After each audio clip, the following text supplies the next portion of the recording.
Well, hello everyone and welcome to the channel. Hope everyone's doing well.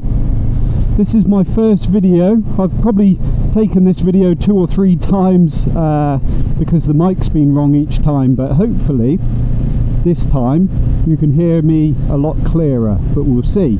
If you're watching this, it obviously made the cut. Anyway, welcome. My name's Ryan.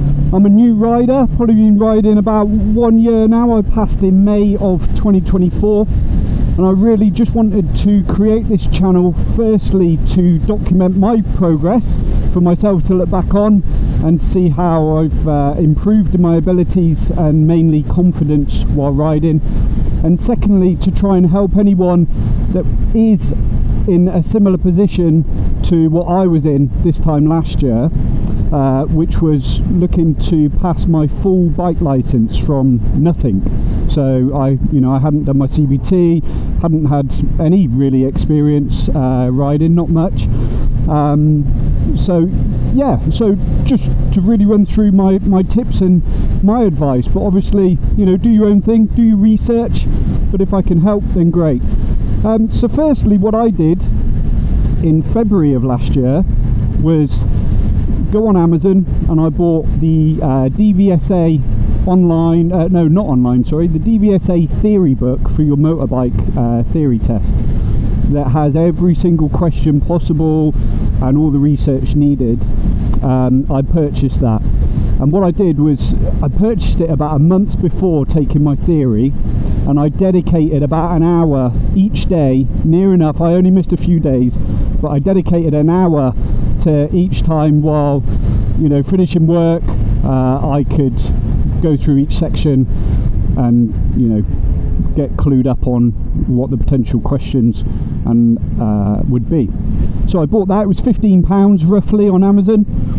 I should say thanks to these guys. You'll have to bear with me, as I just said, I'm a new rider, so anything like this where it slows down, I've got to really concentrate. So yeah, I did my theory, and I went into that theory test fully confident in my ability, because any question that come up, I'd near enough memorised it. So because I'd spent a month with my head in the book, I wasn't nervous at all for my theory. Let's just come to this junction and get out safely, and we'll carry on talking. What a beautiful day. It's like the first proper good day in England to get out on the bike this year for me. Still coming quite slow out of junctions, remembering to turn your indicator off, all that good stuff. So anyway, I passed my theory. I got one question wrong and I passed the hazard and perception part, and I was chuffed. So then it was really on to finding a riding school, a motorbike school that I was comfortable with to go on and pass my full bike test. So how I did it, I simply put a lot of trust into Google reviews, if I'm honest with you. So I typed in motorbike schools in Wiltshire, and then there was a fair few, and then I just chose the one with the most reviews, and they were based in just in Swindon, and they come out with the best reviews. So I phoned them up and I said, look, I'm a brand new rider, never done anything like this before, I've got my theory under my belt, what would you suggest? And they booked me on a 4-day intensive course, which included the CBT for the first day, which I completed, and then that was on the Monday, and then the Tuesday was my mod 1 training, on the big bike 650, same as Wednesday, a bit of mod 2 stuff, and then on the Thursday I took my mod 1, and I can tell you now, I've never been more nervous in all my life doing that mod 1. I think I watched pretty much most videos on YouTube that had mod 1 in the title. I was so nervous because the week I'd done my bike training was raining a lot, so we were sat in, it was stop start, and I wasn't confident by the time it came to my mod 1. I wasn't really that confident that I was going to pass. I was confident that I could ride a bike, but I just hadn't practiced every single manoeuvre as much as I would have liked, which is nothing, not anything bad against the motorbike school. It just is what it is. But I passed with flying colours on the mod 1, and I was just absolutely made up. It's one of the best feelings ever. and you know, that was the end of the week course. But as part of that end of week course, within the payment, I'd also paid for my Mod 2 day to rent the bike out. One thing to mention is you do have to book the tests yourself. So there's two parts to a motorbike test, unlike driving. There's a Mod 1 part, which is in like a car park, caged sort of area. Looks quite scary really, it did to me, but once you're in there, you just get in the zone and do it. And then the second part is the practical. Pretty much what I'm doing now, out and about on the bike with an instructor following you. And a lot of people say Mod 2 is a lot easier than Mod 1, and I would also vouch for that. I think Mod 1 is a lot more, because it's a controlled space, and the instructor, you know, instructs you into that sort of caged arena, if you like. It's really, it doesn't feel real. There's a lot of pressure, you know, if you put your foot down and all that type stuff going on in your head. Whereas Mod 2, where the instructor's following you, you know, like now, there could be, well, there is a bike behind me, so he could be the instructor, but I'm just doing my thing. So, you know, it's a lot easier, a lot more calmer, because you're really concentrating on your ride. So what the instructor is doing behind you is totally irrelevant. So then I had to wait about a month, because down in the south of England last year there was a huge waiting list for Mod 2, so I waited a month. But on the day of my test, I did sort of, you know, memorise myself with the bike, spend some time on the bike going out and about, and then I was ready. And I passed my Mod 2 with 2 minors. So one was gear changing, and the other was not braking when going down from like a national speed limit into a 40 zone.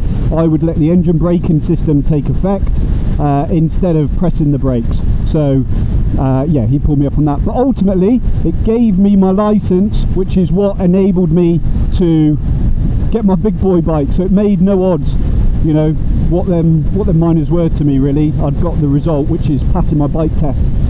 And I can honestly say, if you're sat watching this and you haven't got your bike license and you want it, it's the best thing.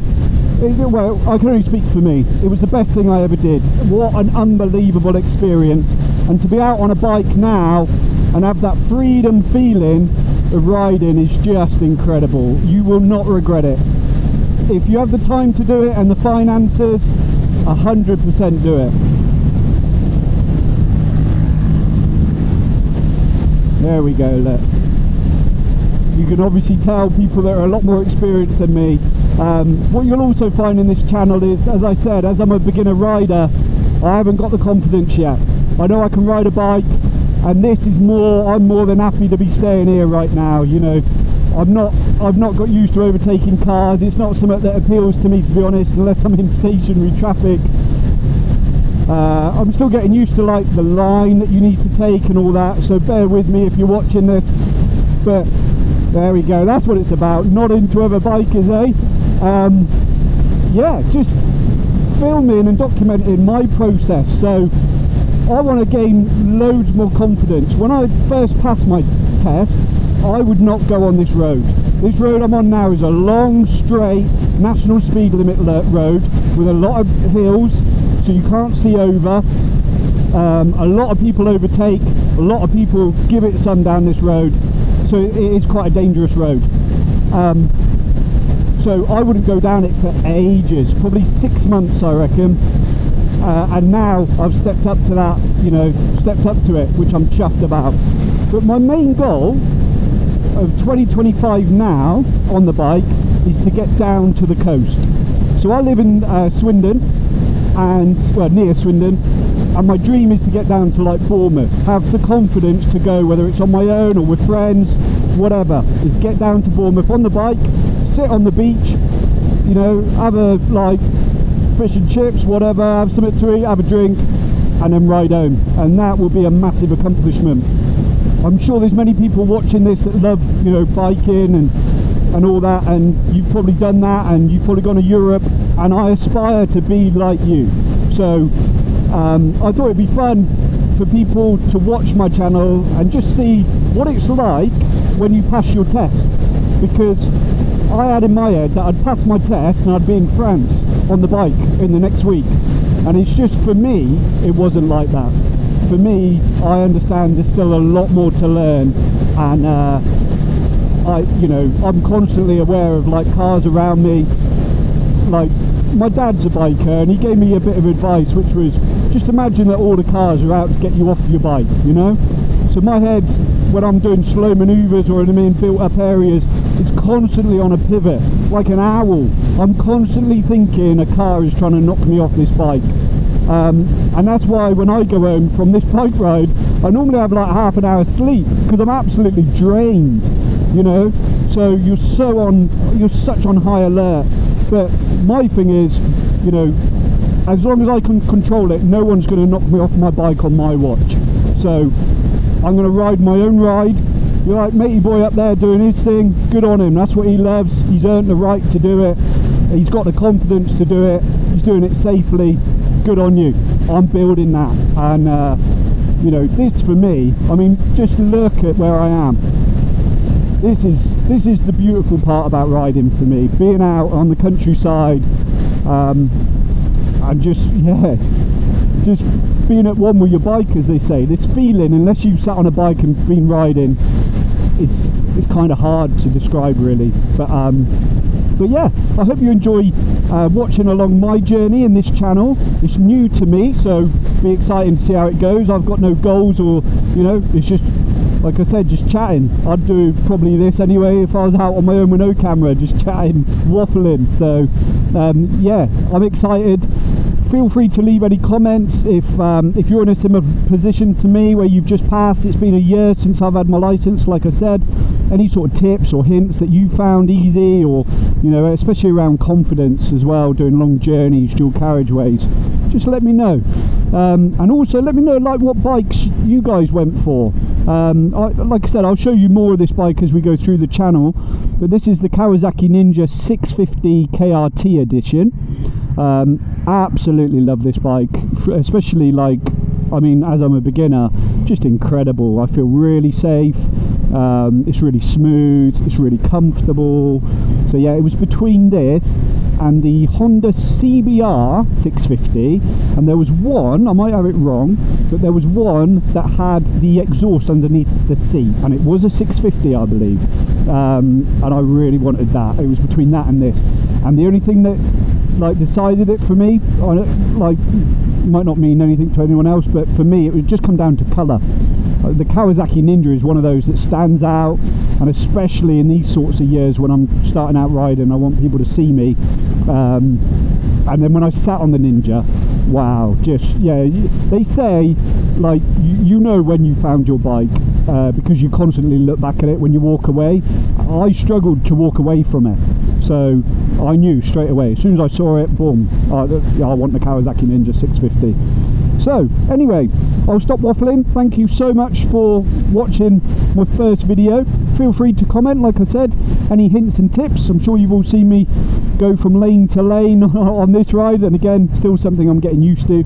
But hope you've enjoyed it. I'll see you again real soon with another video, and yeah, safe riding all. Take care.